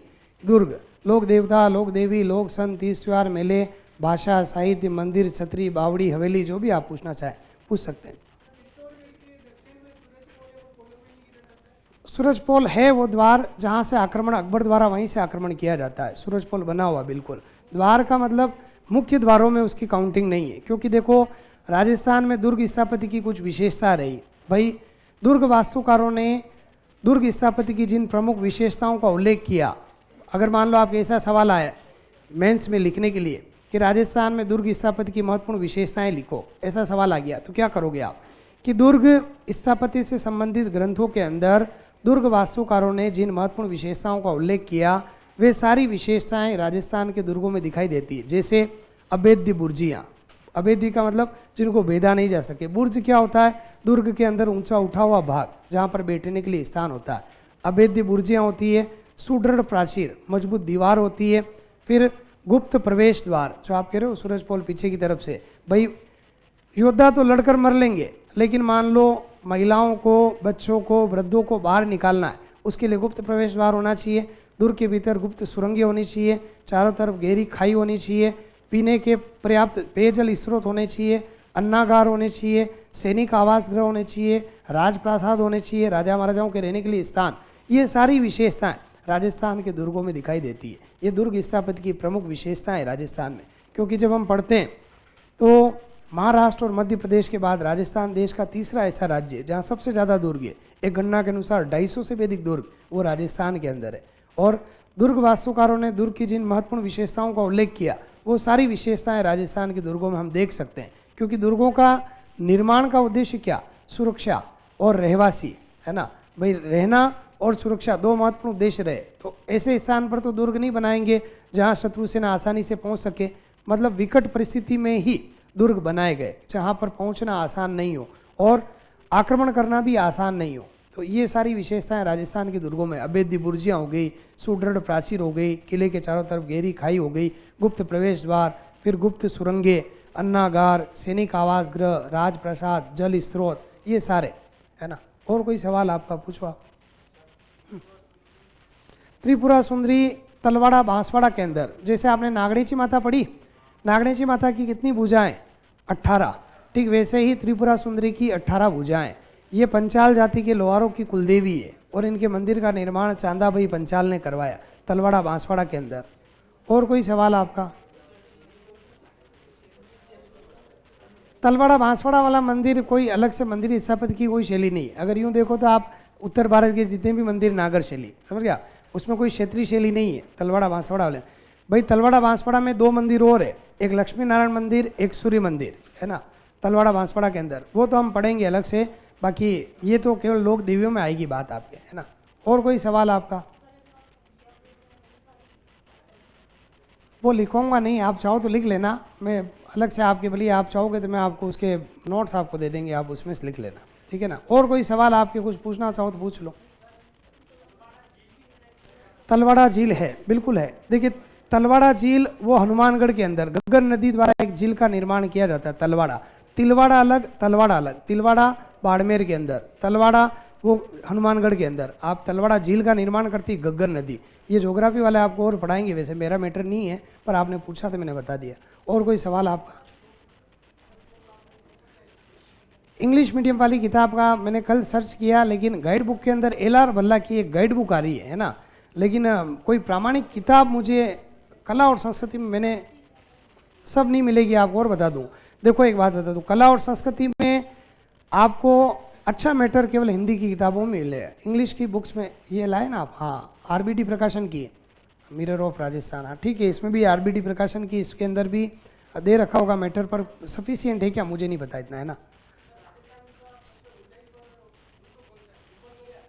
अब बात को समझना, अजमेर की एक इतिहासकार हुए हरविलास शारदा, उन्होंने एक पुस्तक लिखी Ajmer historical and descriptive, Ajmer ऐतिहासिक और वर्णनात्मक। उसमें एक मुगलकालीन दस्तावेज अखबार उल अख्यार का विवरण देते हुए भारत का पहला गिरी दुर्ग वो बताया तारागढ़ दुर्ग को। अब आप बात करो ऊंचाई के आधार पर कि अचलगढ़ ऊंचा है कि कुंभलगढ़ ऊंचा है, तो देखिए आपने अगर अरावली पर्वतमाला पढ़ी हो तो अचलगढ़ और यहाँ लिख लेते हैं अचलगढ़। अचलगढ़ पहाड़ी की ऊंचाई कितनी है? 1380, 1380 है, 1380 पढ़ा होगा आपने। और जरगा की 1431, है ना, वो जरगा की पहाड़ियों के अंदर ही। क्योंकि देखो एक बात बता दूं कि राजसमंद जिला बना 10 अप्रैल 1991 में। उससे पहले किसका पार्ट था? उदयपुर का ही पार्ट था। राजसमंद विभक्त होकर बना, 12, दौसा और राजसमंद 3 जिले एक साथ बने, 12, दौसा और राजसमंद 10 अप्रैल 1991 में, ये आप पढ़ोगे, है ना। तो जरगा की पहाड़ी के ऊपर मेंशन कहीं कहीं आप गाइड बुक में पढ़ते हो। हालांकि सांस्कृतिक राजस्थान का इतिहास उसमें आपके गोपीनाथ शर्मा भी जरगा पहाड़ी लिखते हैं। तो जरगा की ऊंचाई कितनी? 1431। कितनी? 1431। इसका मतलब ऊंचाई पर, हाइट पर कौन है? कुंभलगढ़ का किला ज़्यादा ऊंचाई पर, अचलगढ़ से भी ज़्यादा। आप ये समझ रहे हैं, कुंभलगढ़ का किला और ज़्यादा ऊंचाई पर। इसीलिए अबुल फजल के कोटेशन को भी आप कोट कर सकते हो कि दुर्ग इतनी बुलंदी पर बना हुआ है कि नीचे से ऊपर देखने पर सिर की पगड़ी गिर जाती है। तो मेरे हिसाब से कुंभलगढ़ होना चाहिए। और कोई सवाल आपका? गुरु शिखर अलग बात है। देखिए हम गुरु शिखर पर कोई दुर्ग थोड़ी बना हुआ है। गुरु शिखर अरावली पर्वतमाला की चोटियों में सबसे ऊंची पहाड़ी भाई, है ना।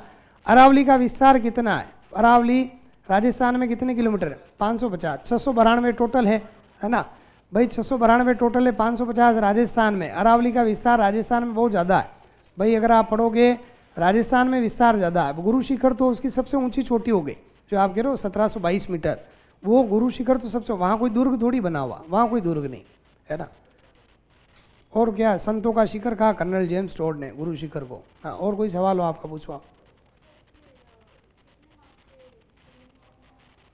प्री में वेटेज रहेगा आपके कला और संस्कृति के लगभग 8-10 प्रश्न आएंगे, 8 से 10 क्वेश्चन। गत बार भी देख लेना आपके 8 से 10 प्रश्न आए कला और संस्कृति के। मेंस में भी आपके वेटेज देखिए, एक बात बताऊं, RPSC वालों से पूछा, क्योंकि RS का कोई पैटर्न नहीं है ना, तो हाई कोर्ट के जजों ने पूछा कि भाई क्या आपका सिस्टम रहता है इसमें, तो उन्होंने कहा साहब इंटरव्यू में मेंस के अंदर कला और संस्कृति का वेटेज रखा जाता है। अब ये कोई फिक्स नहीं कि कितना, क्योंकि RPSC का कोई एक पैटर्न नहीं। अगर मैं जैसे UPSC का एक पैटर्न है ना, फिक्स पैटर्न है। RPSC का कोई पैटर्न नहीं, आ गए तो ज़्यादा भी आ गए, नहीं आए तो कम भी आए, और नहीं आए तो बिल्कुल एक आध सवाल भी आ गया तो आ गया, है ना। सारी बातें हैं, तो ये आपको थोड़ा सा देख कर चलना पड़ेगा। आप पुराने पेपर देखें, उससे आपको थोड़ा आइडिया लगेगा किस प्रकार के सवाल आए आपके, है ना। बिल्कुल काफ़ी है, उससे बाहर आपको पढ़ना ही नहीं। मैं लिखवाऊंगा, वैसे ही खूब लिखवाऊंगा आपको। अभी तो आपके स्टार्ट हुआ है पार्ट, है ना। मैं चाहता था कल और ज़्यादा लिखवाता, लेकिन आपकी मुख मुद्राएं मुझे थोड़ी ठीक नहीं लगी, इसलिए मैंने उसको स्टॉप किया। मैंने कहा बाद में इसका पार्ट, अगला पार्ट बाद में लिखवा देंगे थोड़ा सा, है ना। हाँ, और कोई सवाल हो आपके, कुछ पूछना चाहो तो पूछो। हाँ, एसआई में तो बहुत बढ़िया प्रश्न आएंगे आपके, और सवाल सीधे सीधे नहीं आएंगे। एसआई का पेपर तो बड़ा जोरदार रहता है भाई, आरएस से भी ज़्यादा घुमावदार, है ना। एसआई के अंदर बहुत अच्छा पैटर्न रहेगा आपके, और बता रहा हूँ, आरएस से भी ज़्यादा बढ़िया पेपर, स्टैंडर्ड अच्छा रहता है एसआई का, सब इंस्पेक्टर का। और कोई सवाल हो आप कुछ पूछना चाहो तो पूछो कला और संस्कृति में।